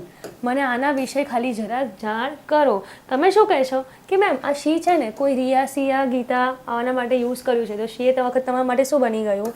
તો ભાઈ આ બની ગયું પ્રોનાઉન, બરાબર છે, સર્વનામ થઈ ગયું. તમે એમ કહો છો કે મેમ સિન્સિયર એટલે કે આ પ્રોનાઉન માટે વાપર્યું છે, એના વિશે વધુ માહિતી આપે છે, એટલે સિન્સિયર અમારા માટે શું બની ગયું? તો ભાઈ બની ગયું અમારા માટે વિશેષણ એટલે કે એડજેક્ટિવ. પછી જ્યારે તમે મને એમ કહો છો કે અહીંયા ગર્લ, મેમ અહીંયા ગર્લ શું છે? તો આપણે સમજ્યા હતા કે છોકરીનું નામ લો, છોકરાનું નામ લો, પણ નામ માત્ર લો કાં તો પછી ખાલી એટલું કહો ગર્લ, બોય, બરાબર. તો એ વખતે આ ગર્લ તમારા માટે શું બની ગયું? તો આ બની ગયું તમારા માટે નાઉન. તો યસ સ્ટુડન્ટ્સ, અહીંયા સુધી આપણે એટલું સમજ્યા કે નાઉન કોને કહેવાય અને પ્રોનાઉન કોને કહેવાય. હજુ એડજેક્ટિવને તો હજુ સરળતાથી સમજવાની હજુ વાર છે. અહીંયા સુધી સ્ટુડન્ટ્સ આપણે જેટલી પણ વસ્તુ જોઈ આ સમજી લેજો કે આ રીતે તમારે એક્ઝામની અંદર MCQ પૂછાય છે. એ લોકો શું કરશે ખબર? કોઈ પણ આ મેં અંડરલાઇન કર્યું ને, એ લોકો અંડરલાઇન કરી દેશે કાં તો પછી એ જે શબ્દ છે એને બોલ્ડ કરી દેશે. એટલે બોલ્ડ જ્યારે થઈ જાય ને એટલે શું બની જાય કે એ લોકો તમને એમ પૂછે કે ભાઈ આ જે બોલ્ડ કરેલો જે શબ્દ છે એને આઈડેન્ટિફાઈ કરો કે એ ભાઈ આ બધી પાર્ટ્સ ઓફ સ્પીચમાંથી શું કહેવાય છે એને. તો એમ કરીને તમારે એમાં જવાબ આપવાનું રહેશે. તો યસ સ્ટુડન્ટ્સ, હવે એમ કરતાં કરતાં આપણે હવે આગળ વધીએ, જેની અંદર આપણે થોડા એક પિક્ચર્સ જોઈ લઈએ. ભાઈ આ પિક્ચર્સ શા માટે છે? કારણ કે અહીંયા તમે દેખાય છે ને આ બધા છે, બરાબર, મસ્ત મસ્ત ક્યુટ. અહીંયા તમને સ્ટુડન્ટ્સ દેખાય છે, રાઈટ, તમારા જેવા ક્યુટ સ્ટુડન્ટ્સ છે. તો આ બધા ક્યુટ સ્ટુડન્ટ્સ એટલું લીધું છે કે આ જ્યારે પણ તમે નામની વાત કરી, રાઈટ, અને તમે શું કર્યું એ જગ્યાએ કંઈક રિપ્લેસ કર્યું, તો ભાઈ તમે એને શું કહેશો? એ જ રીતે અગર સમજો કે ફિમેલ જેન્ડર છે એના માટે શી લેશો, તો ભાઈ મેલ જેન્ડર છે એના માટે તમે હી લેશો, રાઈટ. પણ જ્યારે તમે બધાને સાથે કંઈક કહેવા જઈ રહ્યા છો તો એ વખતે તમે શું કહેશો? ધે કહેશો, રાઈટ. આ બધાને હું અગર કન્સિડર કરવા જાઉં, હું એમ કહી દઉં કે ભાઈ આ જે છોકરી છે, બરાબર, એનું નામ છે સીતા. આ જે છોકરી છે એનું નામ છે ગીતા. આ જે છોકરો છે એનું નામ છે રામ. અને આ જે છોકરો છે એનું નામ છે રાહુલ. તો આ બધાને અગર સાથે કંઈક સંબોધવા માંગતી હોઉં, okay, Sita, Gita, Ram, Rahul are coming to my house. હું એમ કહું કે આ લોકો બધા મારા ઘરે આવે છે.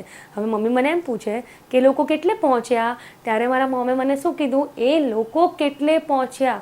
રન. તો હું જ્યારે આ બધાને સંબોધીને એક શબ્દ જ્યારે આપવા માંગું ત્યારે હું શું કહીશ? હું કહીશ ધે. ડન. કોઈ મને પૂછે કે આ લોકો ક્યાં છે તો મને શું કહેશે? Where are they, right. તો હવે ત્યારે મને ખબર પડી ગઈ સ્ટુડન્ટ્સ કે ભાઈ જ્યારે આપણે અહીંયા વાત કરીએ છીએ આ બધાને સંબોધીને એક શબ્દ આપવાની, તો ત્યારે આપણે શું કહીશું? ધે કહીશું. Clear students? તો આ બની ગયું આપણા માટે કે ભાઈ પ્રોનાઉનને ક્લિયર કટ અને એકદમ ક્લેરિટીની સાથે કઈ રીતે એનો કોઈ MCQ આવે તો સોલ્વ કરવો. આ આપણે એકદમ બેઝિક જોઈ રહ્યા છે, જેની અંદર હું તમને ખાલી એટલું કહું છું કે આઈડેન્ટિફાઈ કરતાં શીખી જાઓ. આઈડેન્ટિફાઈ કરતાં શીખી જશો એટલે તમારા માટે એ વસ્તુ વધારે ઇઝી બનતી જશે ડે બાય ડે. ચલો, તો ભાઈ હવે આપણે નેક્સ્ટ જોઈએ વિશેષણ એટલે કે એડજેક્ટિવ. તો સ્ટુડન્ટ્સ, આપણે અત્યાર સુધી જેટલા બી એક્ઝામ્પલ્સ જોયા ને એની અંદર આપણા માટે એક વાત તો બહુ ક્લિયર થઈ ગઈ હતી કે ભાઈ આપણે બધામાં કોઈ પણ નાઉન હતું કે પ્રોનાઉન હતું એને આપણે વધુ માહિતી તો આપી જ છે કે she is a sincere girl, she is a clever girl, he is a clever boy, right, he is a sincere boy, કાં તો પછી he is a tall and handsome boy, Hiren is a tall and handsome boy, a book is interesting and lengthy. તો આ બધા માટે મેં શું કર્યું કે જે નાઉન હતો ને એની સાથે જ મેં યુઝ કરી દીધું એડજેક્ટિવ, કારણ કે એના વિશે વધુ માહિતી તો આપવાની જ હતી. ત્યારે એ શબ્દોને આપણે શું સંબોધીને કીધું કે એને કહેવાય છે વિશેષણ. એ જ રીતે આપણે થોડા વધારે એક્ઝામ્પલ જોઈએ અને હું તમને બતાવું કે ભાઈ MCQ અગર તમારી એક્ઝામમાં આવે તો એ કઈ રીતે આવે, એટલે તમને વધારે સારી રીતે આઈડિયા આવી જશે. અહીંયા લખ્યું છે huge, sincere, blue, funny, fast, 7. તો ભાઈ આનો મતલબ શું થયો? આ બધાને તમે શું કહેશો? એડજેક્ટિવ કહેશો. હા, એ નાઉનને ડિસ્ક્રાઇબ કરે છે ને એટલા માટે એડજેક્ટિવ છે, અને પ્રોનાઉનને પણ ડિસ્ક્રાઇબ કરે છે એટલા માટે પણ એડજેક્ટિવ છે. પણ એ કઈ રીતે? તો આપણે એક્ઝામ્પલ જોઈએ. અહીંયા લખ્યું છે huge, sincere, blue, funny, fast, 7. તો ભાઈ હ્યુજ એટલે કે બહુ વિશાળ હોય ત્યારે આપણે હ્યુજ કહીએ, રાઈટ. આપણે એવું પણ કહી શકીએ હ્યુજ માઉન્ટેન, બરાબર. તો હું કહું છું કે there was a huge mountain. તો ભાઈ જ્યારે હું કહું છું માઉન્ટેન,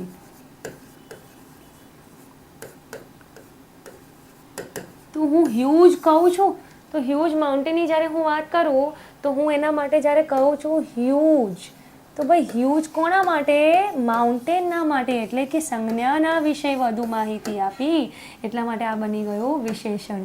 પછી આપણે એક જોયું પંક્તિવાળું એક્ઝામ્પલ બી જોયું, રાઈટ. હવે હું એમ કહું કે she is a clever girl, બરાબર, કાં તો હું કહું કે પંક્તિ ઇઝ અ ક્લેવર ગર્લ, તો ભાઈ હું જ્યારે કહું છું ક્લેવર તો એની જગ્યાએ હું એ બી કહી શકું કે she is a sincere girl, he is a sincere boy, તો એ પણ વધુ માહિતી આપતો શબ્દ થઈ ગયો.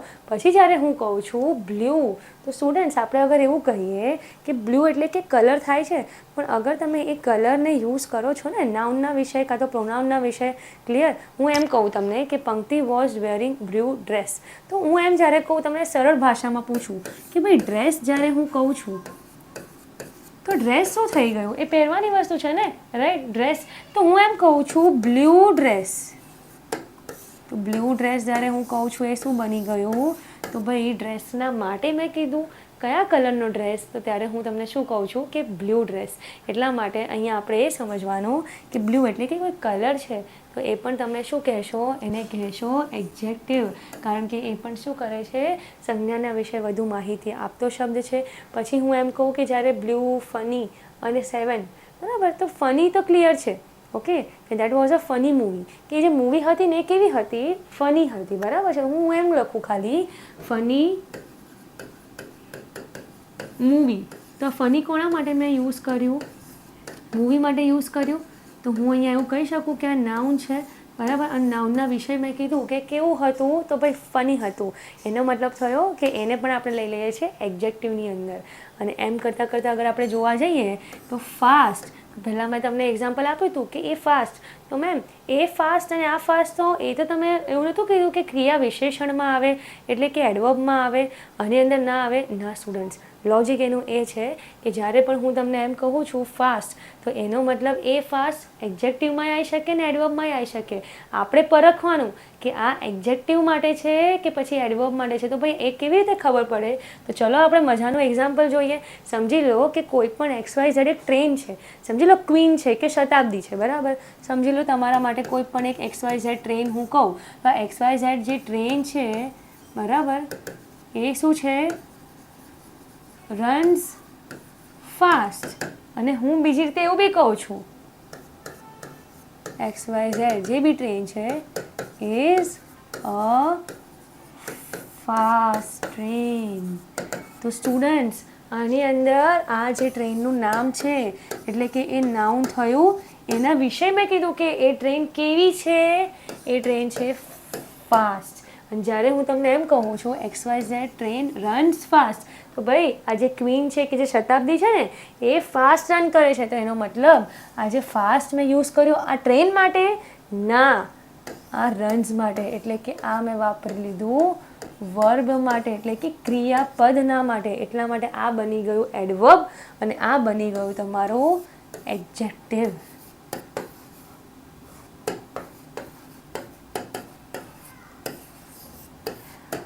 એટલા માટે આપણે કહીએ છીએ ફાસ્ટ એડજેક્ટિવમાં આવી શકે, એડવર્બમાં બી આવી શકે. સ્ટુડન્ટ્સ એક વસ્તુને સમજજો, કોઈ પણ હું અહીંયા લોજિક તમને બતાવું ને એને ગોખવા ના જતા. ખ્યાલ આવ્યો કે મેમ તમે કહી દીધું ને ફાસ્ટ એડજેક્ટિવ ને એડવર્બ બંનેમાં આવે? ના, એવું નહીં રાખવાનું. તમારે જોવાનું કે ભાઈ જ્યારે આ વર્ડ લખવામાં આવ્યો છે તો એ કોના વિશે વધુ માહિતી આપે છે? શું એ માહિતી આપે છે સંજ્ઞા વિશે, સર્વનામ વિશે? જો હા હોય તો તમારા માટે ક્લિયર આન્સર આવી જવો જોઈએ કે એ થઈ ગયું છે વિશેષણ. પણ જ્યારે તમારા માટે એવું આવે પ્રશ્ન કે આ જે શબ્દ લખ્યો છે એ શબ્દ એકચ્યુઅલમાં શું કરે છે? ક્રિયાપદના વિશે વધુ માહિતી આપે છે. એટલે તમારા માઇન્ડમાં એ વખતે એ પણ આવી જવું જોઈએ કે એને આપણે શું કહીએ છીએ? એને આપણે કહીએ છીએ એડવર્બ. Clear students? હવે આપણે એમ જોઈએ કે ભાઈ 7 શું? તો સમજી લો કે મારા મોમ આજે છે ને માર્કેટમાંથી 7 મેંગોઝ લાવ્યા. કેટલા મેંગોઝ? 7 મેંગોઝ. તો મેંગોઝના માટે ને કેટલા? તો મેંગોઝના માટે હું કહી રહ્યો છું ને 7 કોના માટે મેં યુઝ કર્યું? મધર માટે યુઝ કર્યું? ના, મેં કોના માટે યુઝ કર્યું? મેંગોઝ માટે યુઝ કર્યું. એટલા માટે એ પણ વધુ માહિતી આપતો શબ્દ થઈ ગયો. એટલે નંબર્સ પણ જ્યારે તમે લો છો તો એ પણ તમે લઈ શકો છો આમાં એડજેક્ટિવ્સની અંદર. સેમ એ જ રીતે આપણે જોઈએ જેમ પહેલાં એક્ઝામ્પલ જોયા, અને હું તમને આમાંથી MCQ બતાવું કે કઈ રીતે પૂછાય અને તમારો જવાબ શું હોવો જોઈએ. જેમ કરતાં કરતાં તમારા છે ને MCQની પ્રેક્ટિસ પણ આ લેક્ચરની અંદર થવા લાગશે. અને આ જ પેટર્ન આપણે આગળના બધા લેક્ચર્સની અંદર ફોલો કરતાં કરતાં આગળ વધવાનું છે. ગુડ 7 શોર્ટ ટોલ, બરાબર. હું એમ કહું કે Ram is a good boy. તો એ વખતે તમે એમ કહેશો કે મેમ બોય તો નાઉન છે, યસ. રામ પણ નાઉન છે, એના વિશે વધુ માહિતી તમે આપી કે કેવો છે, સારો. તો એ શું બની ગયું મેમ? અમારા માટે બની ગયું એડજેક્ટિવ.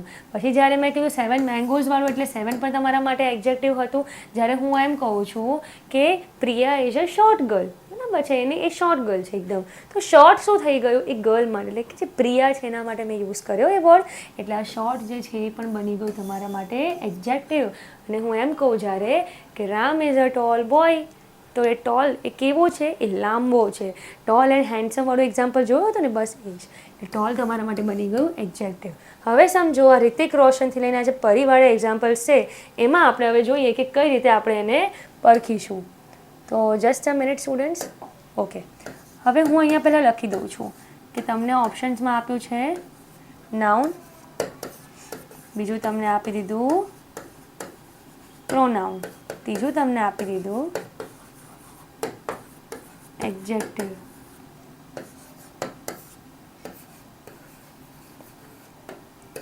આ તમને 4 ઓપ્શન આપી દીધા. ક્લિયર?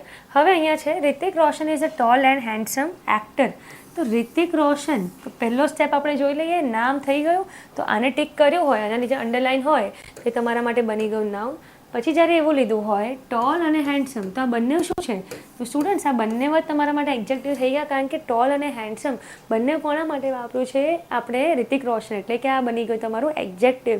એટલા માટે અહીંયા જ્યારે ટિક કરવામાં આવે, એટલે કે નીચે અહીંયા અંડરલાઇન કર્યું હોય કાં તો બોલ્ડ કર્યું હોય, તો તમારા માટે ક્લિયર થઈ જવું જોઈએ કે આને આપણે કહીએ છીએ એક્ઝેક્ટિવ. સેમ એ જ રીતે હું અગર કહું કે એક્ટર, તો સ્ટુડન્ટ્સ જ્યારે હું તમને કહું છું માત્ર એક્ટર, તો એક્ટર પણ તમારા માટે સંજ્ઞા જ છે, ભલે ને એ જાતિવાચક છે.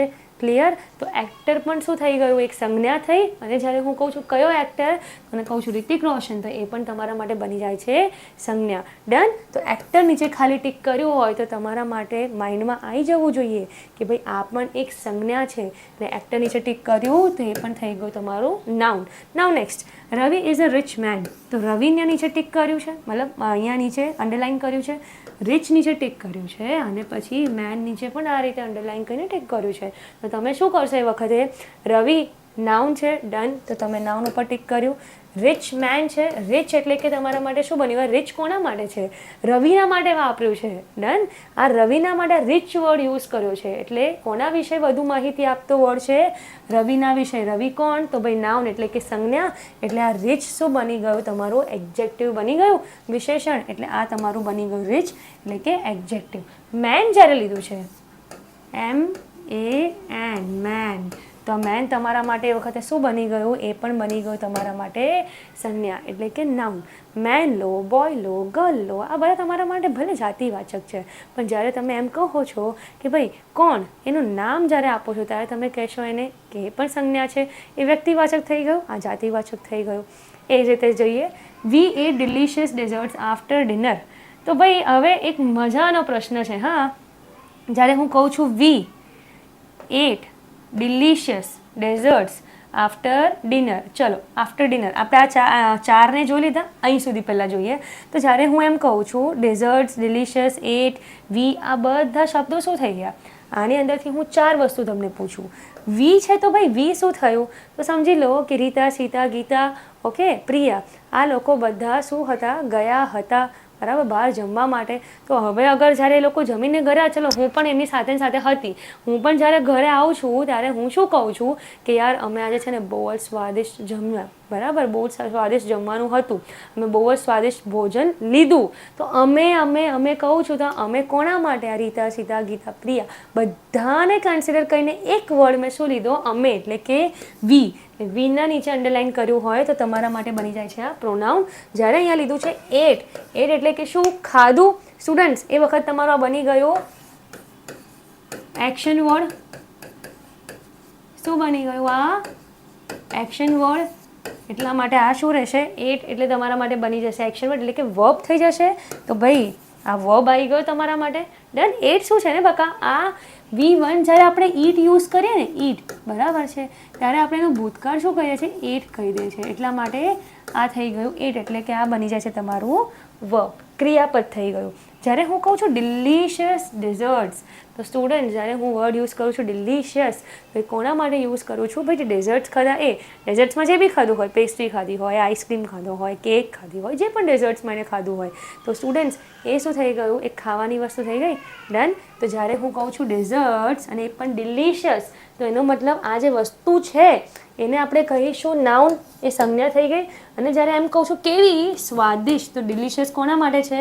આ જે સંજ્ઞા છે એટલે કે જે વસ્તુ છે એટલે કે જે નાઉન છે એના માટે વધુ માહિતી આપતો આ શબ્દ છે ડિલિશિયસ. એટલે ડિલિશિયસ બની ગયું તમારા માટે એડજેક્ટિવ.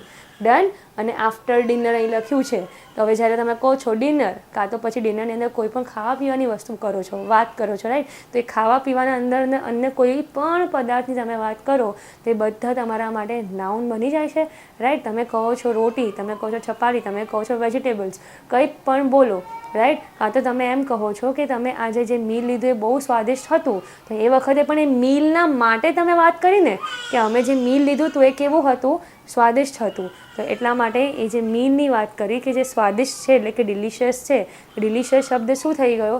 એ બની ગયો તમારા માટે એડજેક્ટિવ. તો સ્ટુડન્ટ્સ આ બધી વસ્તુને યાદ રાખજો. ડિલિશિયસ માત્ર ડેઝર્ટ્સ માટે નહીં, કોઈ પણ મીલ માટે તમે લઈ શકો છો. અને જ્યારે હું તમને એમ કહું ને પરી ઇઝ અ બ્યુટીફુલ ગર્લ, તો ભાઈ એ વખતે પરી નીચે અંડરલાઇન કર્યો છે, બ્યુટીફુલ નીચે અંડરલાઇન કર્યું છે, અને કશું નથી કર્યું તો ભાઈ આ જે ગર્લ છે એના નીચે અંડરલાઇન કર્યું છે, તો તમે શું કરશો એ વખતે? ભાઈ આ પરી છે એ શું છે? નાઉન. એટલે કે આ બની ગયો તમારો સંજ્ઞા. જ્યારે લીધું છે બ્યુટીફુલ, બ્યુટીફુલ કોના માટે છે? પરીના માટે છે. બધું માહિતી કોના માટે આપતો શબ્દ છે? પરીના માટે. તો બ્યુટીફુલ તમારા માટે બની ગયું એડજેક્ટિવ. ડન. જ્યારે હું તમને એમ કહું છું એડજેક્ટિવ, તો આ એડજેક્ટિવ તો છે, પણ એની સાથે અગર હું તમને ગર્લ કહેવા જાઉં તો તમારા માટે શું બની જશે? કે ભાઈ આ જે ગર્લ છે એ શું છે? તો ભાઈ ગર્લ તમારા માટે બની જાય છે નાઉન. કે મેમ આપણે નાઉનની વાત કરી હતી ને કે ગર્લ હોય કે બોય હોય કે જે પણ તમે કન્સિડર કરો, તો ગર્લ બોય ભલે ને નામ નથી પણ આપણે એને લઈએ છીએ નાઉનની અંદર. ડન. તો અહીંયા સુધી આપણું થઈ ગયું આ એડજેક્ટિવ. હવે આપણે આગળ જોઈ લઈએ કે ભાઈ આ અહીંયા શું બતાવવા માંગે છે. હા, અહીંયા જે પિક્ચર્સ છે એ તમારા માટે શું છે? તો ભાઈ ટોલ છે, શોર્ટ છે, રાઈટ? અહીંયા આગળ તમે કોઈ હેપી લઈ લો, રિચ લઈ લો, કે ભાઈ રિચ બધા સંદર્ભમાં તમે લઈ શકો કે નહીં? હા, અને એકદમ ખુશ મિજાજ હોવ ત્યારે પણ તમે કહી શકો. Clear students? એટલે હું જ્યારે કહું છું ને કે એના વિશે વધુ માહિતી આપતો, તે જે વિષય વધુ માહિતી આપે છે ને એમાં યાદ રાખજો કે નાઉન અને પ્રોનાઉનના વિષય. તો ચલો હું તમને બહુ મજાની એક લિંક બતાવી દઉં કે આની આગળ આપણે એક લિંક જોઈ લઈએ જેથી કરીને તમને એક આઈડિયા આવી જાય કે અત્યાર સુધી આપણે જેટલું પણ ભણ્યા એમાં તમને શું શું મેં શીખવાડ્યું. તો હું તમને એક મસ્ત એક્ઝામ્પલ આપી દઉં કે ભાઈ આપણે અહીંયા લીધું પહેલાં નાઉન, કે જે ભાઈ એક નામ છે એને આપણે રિપીટ નહોતું કરવું એટલે આપણે લઈ લીધું પ્રોનાઉન. બરાબર. પછી જ્યારે મારે આના વિશે અને આના વિશે બેના વિશે વધુ માહિતી આપવી હતી ત્યારે મેં શું લીધું? વિશેષણ એટલે કે એડજેક્ટિવ. જ્યારે પ્રોનાઉનની અંદર હું યુઝ કરું છું હી, શી, ઇટ, બરાબર, તો એની સાથે આપણે એ બી વાપરીએ છીએ હર, હિઝ, યોર, બરાબર, કાં તો પછી હું કહી દઉં ધેર, બરાબર. તો આ બધા પ્રોનાઉન આપણે આને પ્રોનાઉનની અંદર જ લઈશું કે પછી એડજેક્ટિવ પણ થઈ શકે કે આ શું થઈ શકે? તો સ્ટુડન્ટ્સ જ્યારે પણ આપણે પોઝેસિવ એડજેક્ટિવ, પોઝેસિવ પ્રોનાઉન એ જ્યારે આપણે આગળ ભણીશું એમાં આપણે કન્સેપ્ટ સમજીશું. પણ અત્યાર માટે એટલું સમજી લો કે જ્યારે પણ આની સાથે તમને નાઉન દેખાય ને તો એ શું બની જાય છે? એ તમારા માટે બની જાય છે એડજેક્ટિવ. પણ સ્ટુડન્ટ્સ જ્યારે તમે એની સાથે લઈ લો છો કે ભાઈ આ નહીં, નાઉન નથી એની સાથે, તો એ તમારા માટે બની ગયું પ્રોનાઉન. જેવી રીતે આપણે એક્ઝામ્પલ જોયા પણ સ્ટીલ હું તમને અહીંયા એક એક્ઝામ્પલ બતાવી દઉં. અગર તમને એમ કોઈ પૂછે છે કે ઇઝ ધીસ યોર હાઉસ, શું આ તમારું ઘર છે? તો મને એમ કહો કે પહેલાં આપણે જે જોયું અહીંયા હાઉસ, તો એ આપણા માટે નાઉન હતું. તો ભાઈ નાઉન સાથે છે તો આ શું થઈ ગયું તમારા માટે? એડજેક્ટિવ બની ગયું. ડન. આ તમારા માટે બની જાય છે એડજેક્ટિવ. પણ જ્યારે તમે જવાબ આપો છો કે નો ઇટ ઇઝ ધેર્સ, તો પછી એ વખતે શું થઈ ગયું? નો ઇટ ઇઝ ધેર્સ. તો આ જે ધેર્સ છે કોના માટે? ના, આ મારું ઘર નથી, આ એમનું ઘર છે. તો સ્ટુડન્ટ્સ એ વખતે અહીંયા તમને કોઈ પણ નાઉન દેખાય છે?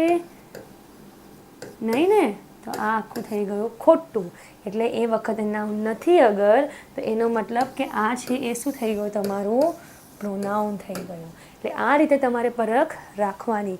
ડન. પછી જ્યારે એમ આપણે કહીએ છીએ હર, હીઝ એવી રીતે, ડન, તો હું એમ કહી દઉં તમને કે this is my book.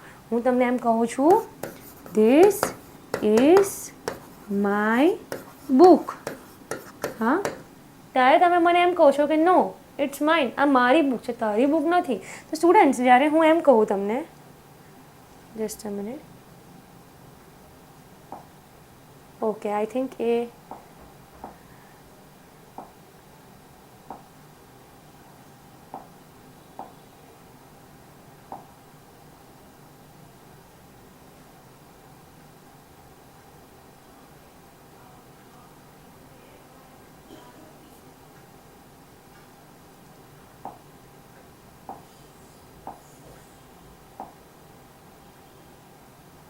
Okay, ચલો. તો જ્યારે હું તમને એમ કહું છું અહીંયા કે this is my book, right, અને તમે મને એમ કહો છો કે નો ઇટ્સ માઇન, તો એનો મતલબ જ્યારે હું તમને એવું કહું કે ભાઈ આ સેન્ટેન્સને માત્ર લખ્યો છે ને એના નીચે હું એ ટીક કરું છું માય બુક, તો એ વખતે આ માય શું થઈ ગયું? હું તમને એવો પ્રશ્ન પૂછું કે આ માય શું થઈ ગયું, તો તમારે મને શું કહેવાનું કે મેમ અહીંયા આ બુક જે છે ને એ શું છે? તો ભાઈ આ છે નાઉન, કોઈ વસ્તુની વાત છે, તો આ વખતે માય જે છે ને મેમ એ બની જશે એડજેક્ટિવ. અને જ્યારે તમે મને એવો જવાબ આપ્યો કે નો ઇટ્સ માઇન, ના મેમ આ મારી બુક છે, અને તમે એવું કીધું નો ઇટ્સ માઇન, તો આ માઇન એ વખતે બની ગયું તમારું પ્રોનાઉન. ડન સ્ટુડન્ટ્સ, તો અહીંયા સુધી આપણે ભણ્યા કે નાઉન, પ્રોનાઉન, આ બધાને આપણે ઇઝીમાં ઇઝી કઈ રીતે આપણે પરખીએ. ડન, ચલો.